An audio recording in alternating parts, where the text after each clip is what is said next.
Seryosong pinag-iisipan daw ni Vice President Sara Duterte na tumakbo sa pagkapangulo sa 2028. Sinabi yan ng bise sa kanyang News 5 exclusive interview. Nasa frontline ng balitang yan ang aming Mindanao correspondent na si Bril Montalvo. Sa unang pagkakataon ngayong taon, eksklusibong humarap sa News 5 si Vice President Sara Duterte matapos ang kanyang dinaluhang private event sa Panabo City, Davao del Norte. Pero si VP Sara tila ilag sa isyu ng isinusulong na impeachment laban sa kanya. Tulong mo na sa bayan yan. Pag nagsalita ako, magkakagulo ang bayan.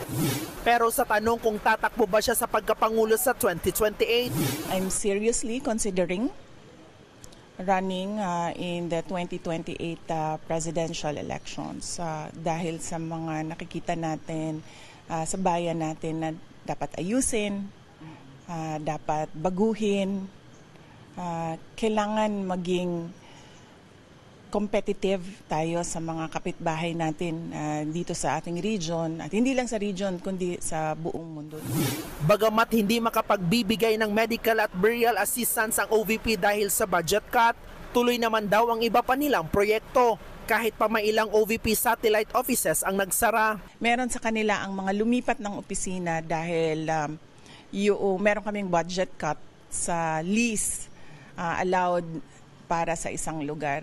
Yung mga iba na hindi pasok sa limit namin sa pagbayad ng upa ay lumipat ng mga offices.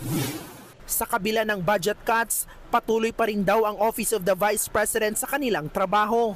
Nagpaabot na rin daw si VP Sara ng mensahe sa mga bagong leader ng Amerika, partikular sa kanyang counterpart na si US Vice President J.D. Vance bilang bahagi ng pagpapalakas ng diplomatic ties ng dalawang bansa.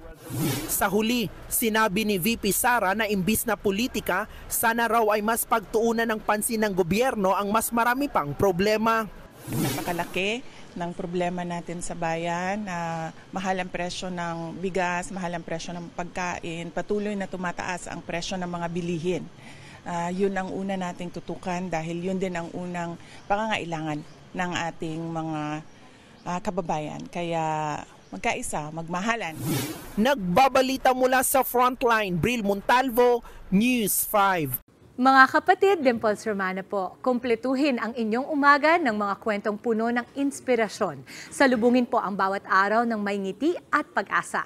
Kaya't mag-subscribe na po at mag-follow na sa aming social media pages ng News 5.